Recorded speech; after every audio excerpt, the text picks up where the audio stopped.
नमस्कार. 30 दिवस 30 कवितांच्या आपल्या चॅलेंजमध्ये आज मी तुम्हाला नवी कविता ऐकवणार आहे.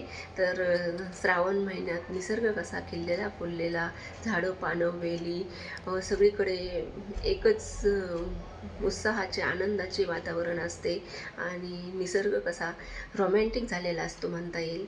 तर निसर्गाच्या ह्या पानं फुलं झाडं वेली सर्वांच्या रोमॅन्टिकपणाचे वर्णन मी माझ्या या कवितेतून अशी सुंदर कल्पना केलेली आहे आणि ती तुम्हाला नक्की आवडेल. लाईक शेअर सबस्क्राईब करत चला. रिम झिम धारा, श्रावणात या रिम झिम धारा, प्रीतीचं गाणं गातोय मंजुळ हा वारा. श्रावणात या रिम झिम धारा, प्रीतीचं गाणं गातोय मंजुळ हा वारा. धो धो कोसळतोय शुभ्र हा निर्झरा, साद घालतसी दर्या डोंगर रांगानी कड्या कपारा. धो धो कोसळतोय शुभ्र हा निर्झरा, साद घालतसी दर्या डोंगर रांगानी कड्या कपारा. प्रियसी विलगलीये प्रियकरा, रोमांसच्या नशेत झेलत गारगार वारा.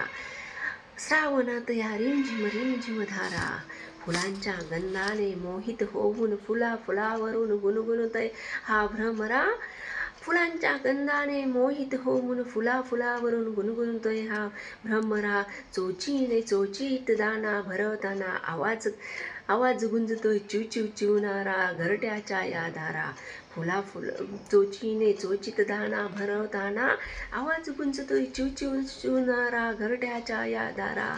श्रावणात या रिम झिम धारा, जसा धरून प्रियेच्या हिरव्या हिरव्या शालूच्या मनमोहित या पदरा. जसा धरून प्रियेच्या हिरव्या हिरव्या शालूच्या मनमोहित या पदरा. बासरी वाजवतो नाच नाचे श्रीरंग मुरलीधरा. बासरी वाजवत नाच नाचे श्रीरंग मुरलीधरा. सुमनांच्या या सुगंधाने मदहोश धुंद झालाय आसमंत सारा. सुमनाच्या या सुगंधाने मदहोश धुंद झालाय आसमंत सारा. श्रावणात या रिम झिम धारा, श्रावणात या रिम झिम धारा. कशी वाटली? लाईक शेअर सबस्क्राईब कमेंट करत चला. धन्यवाद.